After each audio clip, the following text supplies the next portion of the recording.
नमस्कार मंडळी घरोघरी मातीच्या चुली मालिकेमध्ये आता खूप मोठा असा ट्विस्ट आहे। जानकीच्या हाती शर्वरीच्या विरोधात खूप मोठा असा पुरावा लागलाय, ती म्हणजे नानांची डायरी। आता जानकीने ह्या शर्वरीचा वापर करून तिच्याकडे असलेली नानांची डायरी मिळवली आहे आणि त्या डायरीमध्ये आता नानांनी शर्वरीच्या विरोधात सगळ्या गोष्टी लिहून ठेवल्यात। कशा प्रकारे शर्वरीने नानांना आणि विक्रांतला फसवलं, नानांना मारण्याचा कट केला होता, पैसे उकळण्याचा प्लॅन केला होता, सगळं सगळं काही त्याच्यामध्ये सापडलंय। आणि या सगळ्यामध्ये शर्वरीने जानकीला ही डायरी मिळवून देण्यासाठी मदत केली आहे। म्हणजे न कळत का होईना शर्वरीकडून खूप मोठी अशी चूक झाली आहे। तिला असं वाटतं की आपल्याबरोबर ही ऐश्वर्या आहे आणि ऐश्वर्या आपल्याला मदत करते, पण सगळं चुकीचं असतं मंडळी। इकडे आता ऐश्वर्याच्या जागी ही जानकी गेलेली असते आणि तिने आता ह्या शर्वरीच्या हातावरती तुरी दिली आहे। तर मंडळी एवढंच नाही आहे, तर आता ह्या शर्वरीने आणि राहुलने जो मोबाईल जाळलेला असतो तो मोबाईलसुद्धा खोटा असतो। जानकीने तो मोबाईल आधीच लपवलेला असतो आणि त्या ठिकाणी खोटा मोबाईल नेलाय आणि ह्या शर्वरीने तो मोबाईल ओपन न करता त्या मोबाईलला जाळलंय, फोडलंय आणि तिला असं वाटतं की आपण आता नानांच्या खुनाच्या विरोधातले सगळे पुरावे मिटून टाकलेत। पण मंडळी आता इथे जानकीने प्रचंड अशी हुशारी दाखवली आहे आणि ऐश्वर्या आणि जानकीने पुन्हा एकदा या शर्वरीला हातावर तुरी दिली आहे। आता नेमकं हे सगळं कसं घडलंय, काय घडलंय, सगळं काही सविस्तर बघूया। पण मंडळी फायनली जानकी आणि ऐश्वर्याने मिळून ह्या शर्वरीला पोलिसांच्या हवाली केलंय। आता सविस्तर बघूया, पण त्याआधी तुम्ही जर आपल्या चॅनलवर नवीन असाल आणि चॅनल अजूनही सबस्क्राईब केलं नसेल तर चॅनल आता सबस्क्राईब करून घ्या, म्हणजेच मालिकांचे असे येणारे रोजचे नवीन व्हिडिओज आणि नवीन अपडेट सगळ्यात आधी तुम्हाला आपल्या चॅनलवर पाहायला मिळतील। आणि हो, सोबत व्हिडिओला लाईक करायला सुद्धा विसरू नका। तर मंडळी आता ही जानकी ते सुमित्राला म्हणत असते की आई, तुम्ही तुमच्या डोळ्यावर तुमच्या लेकीच्या प्रेमाची पट्टी बांधली ना, म्हणून तुम्हाला खरं खोटं काही कळतच नाहीये। पण मी सांगते, तुम्ही माझ्यावर एवढा अविश्वास का दाखवताय? मी माझ्या स्वतःच्या डोळ्यांनी बघितलंय। नानांचा मोबाईल माझ्या हातामध्ये होता, त्यातलं रेकॉर्डिंग मी स्वतः ऐकलंय, नानांचे सगळे मेसेजेस मी ऐकलेत, तरीसुद्धा तुम्ही माझ्यावर एवढा अविश्वास का दाखवताय? आई का असं करताय? माझ्यावर विश्वास ठेवा, एकदा विश्वास ठेवा। मी खरं सांगते, विक्रांत भाऊजींचा खून या शर्वरी वंशांनीच केलाय, नानांचा खून सुद्धा त्यांनीच केलाय आणि त्या खोटं बोलतायत आणि एवढं सगळं खोटं लपवण्यासाठी त्यांच्या विरोधात मला पुरावा सापडला, म्हणून आज त्यांनी तुमचा जीव घेण्याचा प्रयत्न केला। आई, तुम्हाला का कळत नाहीये? ह्या शर्वरी वंश सगळ्यांच्या जीवावर उठल्यात। ह्या शर्वरी वंश म्हणजे आपल्या घराला लागलेली कीड आहे, तुम्हाला का कळत नाहीये? आणि मंडळी आता ही जानकी येणार रागामध्ये येऊन त्या सुमित्राच्या समोर बरंच काय काय त्या हिच्यासाठी बोलत असते, शर्वरीसाठी। इतका राग तिला अनावर झालेला असतो की रागामध्ये ती बोलते की ही तुमची मुलगी एक नंबरची नालायक आहे, तिने सगळ्यांना फसवलंय, तिला मी जेलमध्ये टाकणार, सगळ्यांसमोर सिद्ध करून दाखवणार, असं बरंच काय काय बडबडत असते। आणि तेवढ्यात आता ही ना सुमित्रा चिडते आणि म्हणते, जानकी बस, तोंड आवर तुझं, काय बोलतेस तू? तुला कळते का? माझ्या शरूवरती असे घाणेरडे आरोप करतेस तू? त्यावर आता जानकी म्हणते, मी आरोप करत नाही आई, मी खरं तेच बोलतेय। नानांचा आणि विक्रांत भाऊजींचा खून शर्वरी वंशांनीच केलाय आणि एवढंच नाहीये, तर आता परवा ज्या माणसाचा खून झाला तो सुद्धा शर्वरी वंशांनीच केलाय। तुम्हाला का कळत नाहीये? शर्वरी वंश एक नंबरच्या खोटारड्यात, स्वतःची पापं लपवण्यासाठी अजून किती खोटं बोलणार आहेत, सगळ्यांसमोर सावसूतपणाचा आवंटात आहेत, सगळ्यांसमोर खोटे अश्रू गळतात आहेत। का? तर सगळ्यांचा विश्वास बसायला हवं आणि त्याच अश्रूंमध्ये तुम्ही अडकून बसलात। तुम्हालाही का दिसत नाहीये सत्य काय आहे आणि खोटं काय, याचा तुम्हाला अंदाज का येत नाहीये?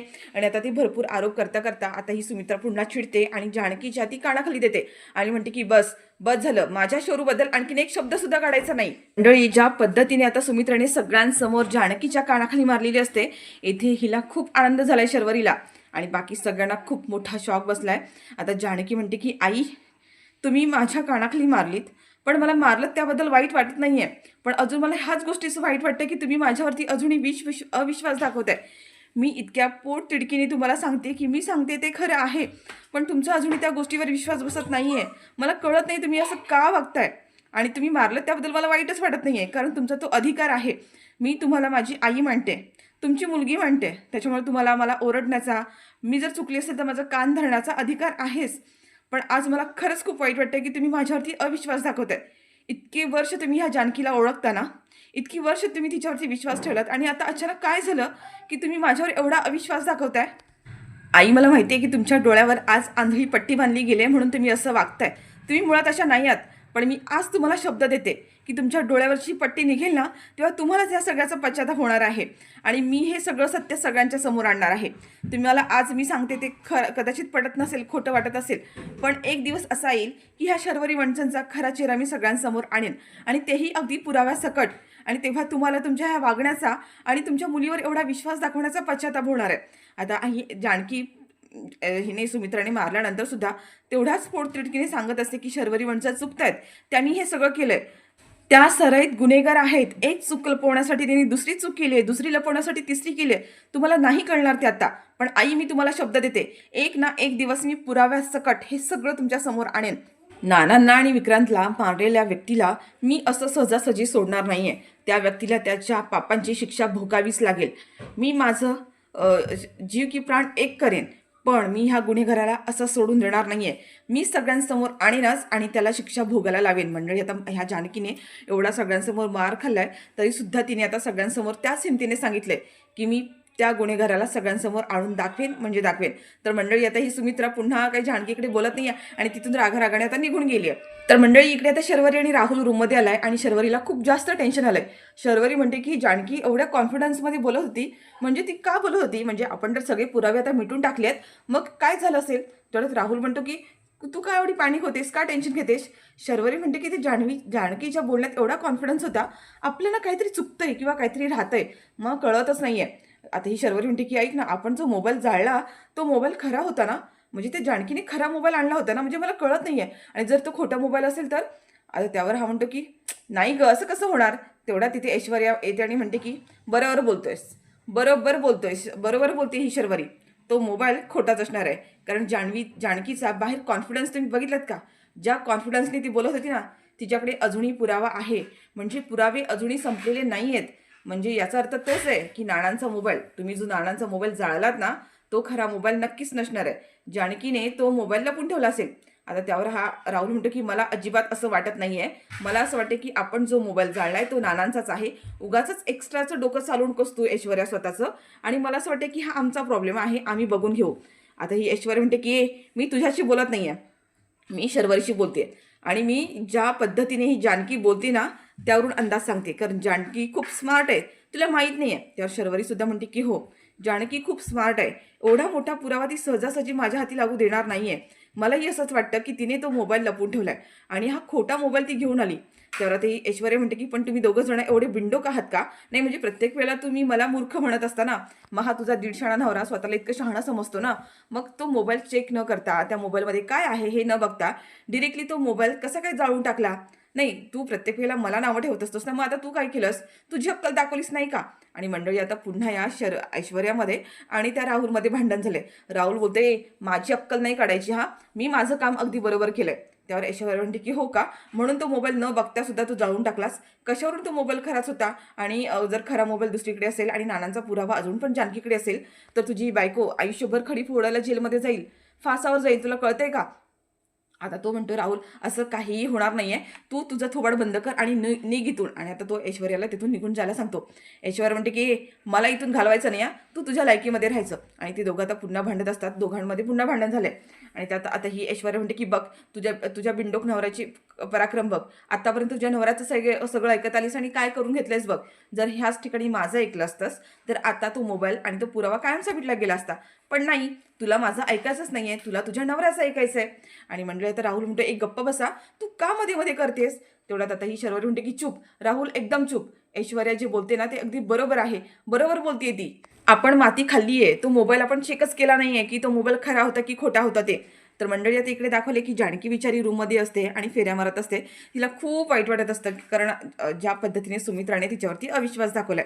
पण आता तिथे ऋषिकेश येतो आणि म्हणतो की जानकी, खाली जो सगळा विचार जो काही सगळा प्रकार झाला त्याबद्दल तू विचार करतेस का. खरंच आईने तुझ्याशी आता असं वागायला नको होतं. खरं तर तिने तुझ्यावर सगळ्यांसमोरचा हातही उचलायला नको होता. आणि बघ ना, मी पण तिथे सगळ्यांसमोर तुला काहीच बोलू शकलो नाहीये, खरंच मला माफ कर. आणि ऋषिकेश आता जानकीसमोर हात जोडतो आणि तिची माफी मागत असतो. आणि म्हणतो की नवरा असून पण मी तुझ्या पाठीशी उभं नाही राहू शकलो ना, त्याबद्दल मला सुद्धा माझी लाज वाटते.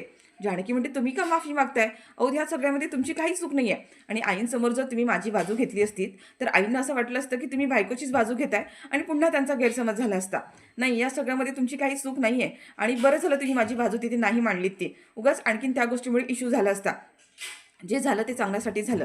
आणि हो, आईनी मला मारलं त्याबद्दल वाईट वाटत नाही आहे, पण त्या अजूनही शर्वरी वंचनवर विश्वास ठेवतात. त्यांनी त्यांच्या डोळ्यावर जी खोटी पट्टी बांधली आहे ना, त्याचं मला वाईट वाटतंय. शर्वरी वंच सराईत गुन्हेगार आहेत, त्यांना ते का कळत नाही आहे, का त्यांना दिसत नाही आहे. पण ऋषिकेश म्हणतो पण जानकी, मी काय म्हणतो की आई म्हणत होती की तू तुझी साडी म्हणजे तुला तिने तिथे पाहिलं, मग तिथे कोणाला पाहिलं. जानकी म्हणते की हो, मलाही ते कळत नाही की आईने मला तिथे कसं काय पाहिलं. आणि मंडळी तेवढ्यात जानकीला आठवतं की आपल्या कपाटातल्या साड्या. आता जानकी पटापट जाते कपाटामध्ये साड्या चेक करते आणि तिला कळतं की त्यातली आपली एक साडी मिसिंग आहे, म्हणजे आपल्या कपाटात आपली साडीच नाही आहे.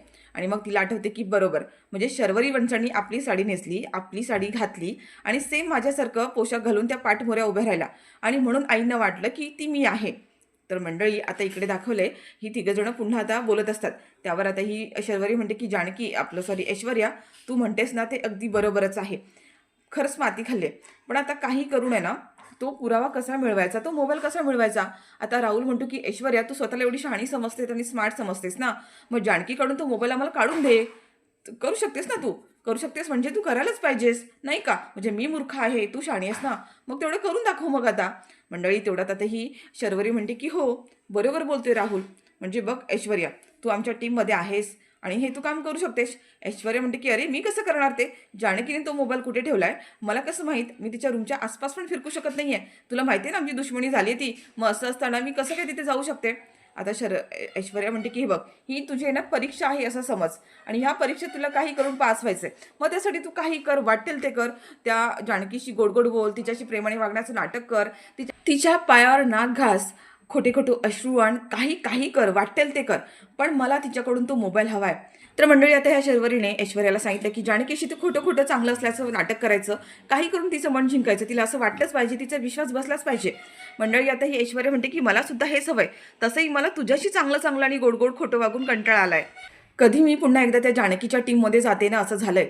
आता ही मनातल्या मनात म्हणत असते, तेव्हा ही लगेच शर्वरी म्हणते की काय झालं ऐश्वर्या, काय विचार करतेस, करणार आहेस ना तू हे, म्हणजे बघ तू आमच्या टीममध्ये आहेस आणि तुला पुन्हा माझा विश्वास जिंकायचा असेल ना, तर तुला हे करावंच लागणार आहे, काहीही कर, वाटेल ते कर. पण आता ही ऐश्वर्या म्हणते की नाही हा, तुला काय वाटतं ती जानकी काही सहजासहजी माझ्यावर विश्वास ठेवणार आहे. मी जर तिच्याकडे गेले, तिची माफी मागितली ना, तिला एका झटक्यात कळेल की हा सगळा आपला प्लॅन आहे आणि आपण सगळं नाटक करतोय ते. त्यावरती म्हणते की नाही नाही, तिला कळायला नाहीच पाहिजे. तू इतका ओरिजिनल ड्रामा कर, इतका ओरिजिनल ड्रामा कर की तिला संशय आला नाही पाहिजे, वाटेल ते कर. पण मला माहीत नाही आहे, तुला तुला आता जानकीच्या टीममध्ये जावंच लागेल. तू जानकीच्या टीममध्ये जाणार तेव्हाच आपल्याला तिच्याकडच्या काही गोष्टी कळतील आणि पुरावे मिळणार आहेत. तर मंडळी आता इकडे ऋषिकेश आणि ही आहे ना जानकी, ती म्हणते की ऋषिकेश, आई म्हणतात ना त्या बरोबर होत्या, म्हणजे आई त्यांच्या जागेवर बरोबरच होत्या, म्हणजे आईनी जानकीला बघितलं ते सुद्धा खरं होतं.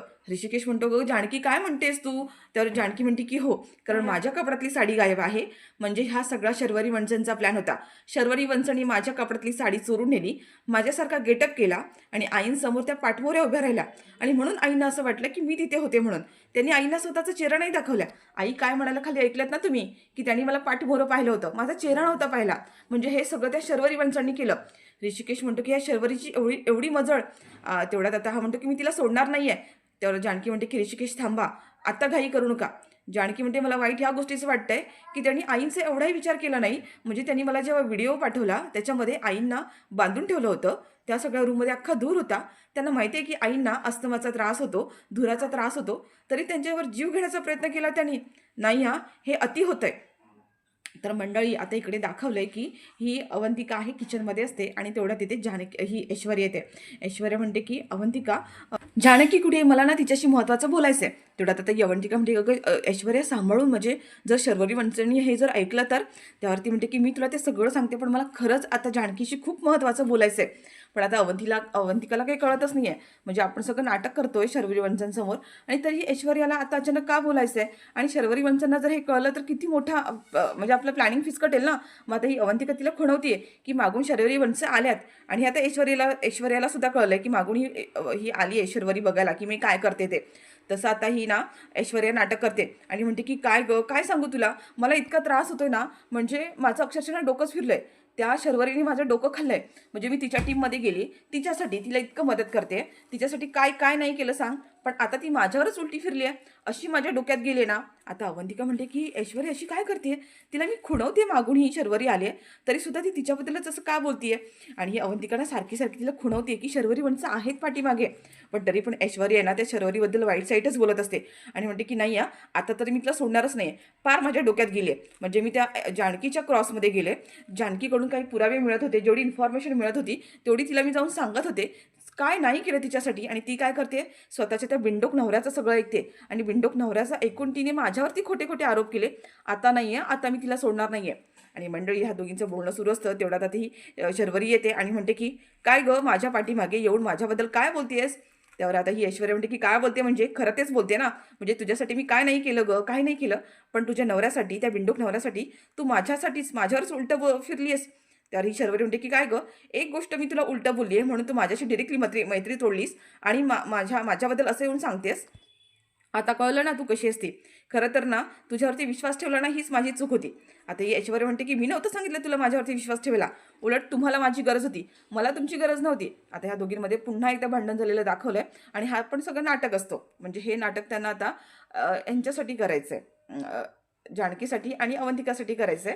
आता ह्या दोघींना माहिती आहे हे नाटक आहे. पण खरं तर ऐश्वर्याचा प्लॅन हा वेगळाच आहे. हा काही त्या शर्वरीला अजूनही कळालेला नाहीये. ही शर्वरी आता तिथून रागारागाने निघून जाते. तर मंडळी इकडे दाखवलं की हॉलमध्ये जानकी आलेली असते आणि समोर आता इथे ही शर्वरी येते आणि म्हणते की वहिनी, अगं काय झालं, तुझा चेहरा असा का पडलाय? चुक चुक चुक असं करते आणि म्हणते की वाईट झालं ना, म्हणजे आईने आज तुझ्यावर असा हात उचलायला नको होता. बघू दे गं जरा तुझा गाल बघू दे. आहे ठीक आहे. खूप लागलं का गं आईने तुला मारलं तेव्हा? खूप वाईट वाटलं गं मला आईने तुझ्यावर असा हात उचलला, ते अजिबात आवडलं नाहीये. खरं तर ही जानकीला ना त्रास देण्यासाठी मुद्दाम अशी टोमणे मारत असते. जानकी म्हणते की त्याची काळजी तुम्ही नका करू. माझ्या आईनी माझ्यावरती हात उचलला कारण त्यांचा तो हक्क आहे. पण तुम्ही थोडंसं सांभाळून राहा. तुम्ही आता जो काही ड्रामा करताय ना, जी काही तुमची ॲक्टिंग चालली आहे, खरंच खूप छान आणि उत्तम चालली आहे. ही ॲक्टिंग थोडीशी सांभाळून ठेवा. पुढे तुम्हाला जाऊन त्याचा उपयोग होईल. त्यावर आता ही शर्वरी म्हणते की हो, सांभाळून ठेवायची काही गरज नाही आहे. मला जो ड्रामा येतो, जी ॲक्टिंग येते ना, ती मला खूप चांगली माहिती आहे आणि ती कोणालाही येऊ शकत नाही आहे. म्हणून तर आज मी इथे आहे नाही का? माझ्या विरोधात इतके छान छान पुरावे गोळा करायला गेली होतीस. काय झालं पण गं? म्हणजे तुझ्या मनासारखं तर काहीच झालं नाही आहे. उलट तुझ्या हातून सगळं काही निसटून गेलं. त्यावर आता ही जानकी म्हणते की असं तुम्हाला वाटतं, म्हणजे तुम्हाला असं वाटते की माझ्या हातून सगळं काही निसटलंय, पण माझ्या हातात काय आहे याची अजून तुम्हाला कल्पनासुद्धा नाही आहे. मंडळी जानकी आता इथे खूपच कॉन्फिडंटमध्ये बोलत असते. आता ही शर्वरी आहे ना मनातून थोडीशी हादरली आणि म्हणते की नक्की ही असं का बोलतीये? काय आहे हिच्याकडे? पण तरीसुद्धा ती खोटा-खोटा ड्रामा करत असते आणि म्हणते की हो का? म्हणजे मोबाईल गेला, आता सगळं काही गेलं, सीसीटीव्ही फुटेज गेला आणि तरीसुद्धा तुझ्याकडे एवढा ओव्हर कॉन्फिडन्स येतो कुठून गं? त्यावर आता ही जानकी म्हणते की काय ना, आपल्या हातामध्ये आपण जर खरे असू, तर काय ना आपल्या हाती काही ना काहीतरी लागतंच. पण मी काय म्हणते, शर्वरी बनचं तुम्ही थोड्याशा सांभाळूनच राहा. माझ्या कपड्यातली साडी गायब झाली हे कळलं मला आणि ती साडी कोणी गायब केली हेही कळलं मला. म्हणजे मला कळणार नाही अशातला भागच नाही ना. माझ्या कपड्यातून साडी गायब झाली आहे. त्यावर आता शर्वरी लगेच म्हणते की "हो का? म्हणजे तुला कळलं? अगं त्याचं काय झालं माहिती आहे का? मला खरं तर तुझी साडी घ्यायचीच नव्हती. पण मला असं अचानक असं वाटलं की चला आपण कोणाला तरी मदत करूया आणि तशी ती साडी जुनी झाली होती गं आणि बाहेर बघितलंस ना लोकांची काय परिस्थिती आहे. मला असं वाटलं चला आपण एखादी साडी कोणाला तरी दान करूया आणि म्हणून ती दान करून टाकली." आता त्यावर जानकी म्हणते की "हो का? चांगलं झालं बरं का. पण तुम्ही आता ही जी काही ओव्हर ॲक्टिंग करताय, जो काही ड्रामा करताय ना, तो ठेवा, जपून ठेवा. जेव्हा उद्या तुम्ही पोलीस स्टेशनमध्ये जाल, जेलमध्ये कायमच्या जाल, तेव्हा तिकडे स्वतःचं एंटरटेनमेंट व्हायला पाहिजे ना. तेव्हा मग तुमची कॉमेडी ही जपून ठेवा. तुम्हाला त्याचा उपयोग होईल." मंडळी आता जानकीने असा टोमणा मारलाय आणि तिथून निघून गेली. ही शर्वरी मात्र हादरली आहे. जानकी एवढी कॉन्फिडंट असूच कशी शकते? तर मंडळी आता इकडे दाखवलंय की किचनमध्ये ही ऐश्वर्या आणि अवंतिका उभ्या असतात आणि तेवढ्या तिथे आता जानकी येते. जानकी जशी समोर येते तशी ही ऐश्वर्या आहे ना जानकीच्या समोर जाते आणि तिची ना माफी मागायला सुरुवात करते आणि म्हणते की जानकी, मला तुझ्याशी खूप महत्त्वाचं बोलायचं आहे. खरं तर मला तुझी माफी मागायची आहे, असं ती म्हणत असते. आणि ही आहे ना शर्वरी हे सगळं काही खिडकीतून वाकून बघत असते. आता ऐश्वर्या जाते आणि जानकीचे सगळ्यात पहिले पाय धरते. आता जानकी म्हणते की "हा काय? हे काय सगळा नवीन ड्रामा आहे?" आता ही ऐश्वर्या म्हणते की "जानकी, मला तुझी खरंच माफी मागायची आहे. माझी चूक झाली. मी तुझ्यावरती अविश्वास दाखवला, ही माझी सगळ्यात चूक झाली. मी तुझ्या पाया पडते, तुझ्यासमोर हात जोडते." आणि अक्षरशः ह्या ऐश्वर्याने जानकीचे पाय धरलेत, तिचे हात धरलेत आणि हे सगळं शर्वरी पाहते बरं का. आणि शर्वरी पाहते हे ह्या दोघींना सुद्धा माहिती आहे. म्हणजे ऐश्वर्याला पण माहिती आहे आणि जानकीला सुद्धा माहिती आहे. आणि जानकीला सुद्धा लगेच कळतं, ऐश्वर्या एवढं सगळं करते म्हणजे नक्कीच इथे आजूबाजूला आपल्या शर्वरी असणार आहे आणि हा काहीतरी नाटकाचा भाग असणार आहे. आता जानकी लगेच म्हणते की "ऐश्वर्या बस झालं. बस झाली हां नाटकं. काय चाललं हे? का पाय धरतेस तू माझे? म्हणजे तू इतक्या सहजासहजी माझे पाय धरणार नाहीस हे मला माहिती आहे. आता ही कोणती नवीन नाटकं सुरू आहेत?" त्यावर आता ही ऐश्वर्या म्हणते की "अगं जानकी, मी नाटक करत नाहीये. मी खरंच बोलतेय. मी तुझ्याशी क्रॉस गेले, तुला बरंच काही बोलले, पण मला ह्या सगळ्याचा ना आता पश्चाताप होतोय. खरंच माझ्याकडून खूप मोठी चूक झाली आहे गं. मी त्या शर्वरीच्या नादाला लागले आणि तुझ्यावर नको नको ते आरोप केले अगं. खरंच मला माफ कर. मी मनापासून मनापासून तुझी माफी मागते. आता जानकी म्हणते की "बस हां ऐश्वर्या बस. तू एक ना सरडा आहेस सरडा. रंग बदलणारा सरडा. आज हा रंग तर उद्या तो रंग, उद्या इकडे तर उद्या तिकडे. आणि तू आता कोणता रंग बदललास बरं? तुला काय वाटतं की मी तुझ्यावर एवढ्या सहजासहजी विश्वास ठेवेन? मी तुझ्यावर एकदा विश्वास ठेवला होता. पण तू काय केलंस? पुन्हा माझा विश्वासघातच केलास. मी तुझ्यासाठी सगळ्यांची बाजू घेतली. सगळ्यांसोबत लढले. ह्या घरामध्ये घेऊन आले. पण तू काय केलंस? पुन्हा माझ्या अगेन्स्टच गेलीस. मला माहिती आहे ही ऐश्वर्या कधीच बदलू शकत नाही. ही ऐश्वर्या खरंच कोणाची नाहीच आहे. हे मला आता चांगलंच पटलंय. त्याच्यामुळे आता मगरमच्छ अश्रू आणून मला पुन्हा घोळात घेण्याचा प्रयत्न करू नकोस. आणि या अश्रूमध्ये आता मी कधी भुलणार नाहीये. आता जानकी असं म्हटल्यानंतर ऐश्वर्या पुन्हा रागाने म्हणते आणि म्हणते की मी तुझ्या हातापाय पडते, तुझी माफी मागते, तुझ्या समोर नाक घासते आणि तरीसुद्धा तू एवढा ॲटिट्यूड दाखवतोयस. मग तुला ह्या ॲटिट्यूडची ना आता किंमत मोजावीच लागणार आहे. बस जानकी, आता नाही, आता नाही बस. प्रत्येक वेळेला मी कमीपणा घेत आली. आता जानकी म्हणते की आलीस ना पुन्हा तुझ्या लायकीवर. मला माहीत होतं की हा तुझा सगळा ड्रामा असणार आहे, तुझी नाटकं असणार आहे. मी तुला खूप चांगली ओळखते. आता कळलं ना तुझं खरं रूप काय आहे ते. तू कोणाचीच होऊ शकत नाहीये गं. आता ह्या ना शर्वरीला राग येतो की हिला मी नाटक करायला सांगितलं होतं खोटं खोटं वागण्याचं आणि पुन्हा हिने माती खाल्ली आहे. आणि आता ऐश्वर्या तिथून रागारागाने निघून गेली आहे. तर मंडळी आता ही शर्वरी इकडे थांबलेली असते आणि म्हणते की ह्या जानकीकडे एवढा कॉन्फिडन्स आलाय कुठून? म्हणजे ऐश्वर्या म्हणत होती तेच खरं आहे. ह्या जानकीकडे नानांचा मोबाईल आहे आणि काही करून तो मोबाईल मला मिळवायलाच हवा. आणि नानांची डायरीसुद्धा तीसुद्धा मिळवायला हवी. तर मंडळी आता इकडे ना नानांची डायरी आणि मोबाईल मिळवण्यासाठी ह्या शर्वरीने आणि ऐश्वर्याने एक प्लॅन केला आहे. पण मंडळी या सगळ्या प्लॅनमध्ये ना आता ऐश्वर्या जानकीला मदत करते. म्हणजे रात्र झाल्यानंतर अंधारात ह्या दोघी जणी आहेत ना हुडी घेऊन ती डायरी शोधायला गेलेल्या असतात. आणि त्याच वेळेला ऐश्वर्याच्या जागी आता जानकी गेली आहे. पण हिला शर्वरीला त्याची काहीच भणक नाही आहे. तिला असं वाटतं की आपण ती डायरी आता ऐश्वर्याच्याच हातात दिली आहे. पण ती डायरी आता जानकीच्या हाती पडली आहे आणि या सगळ्या प्लॅनमध्ये आता शर्वरी स्वतःच अडकलेली आहे.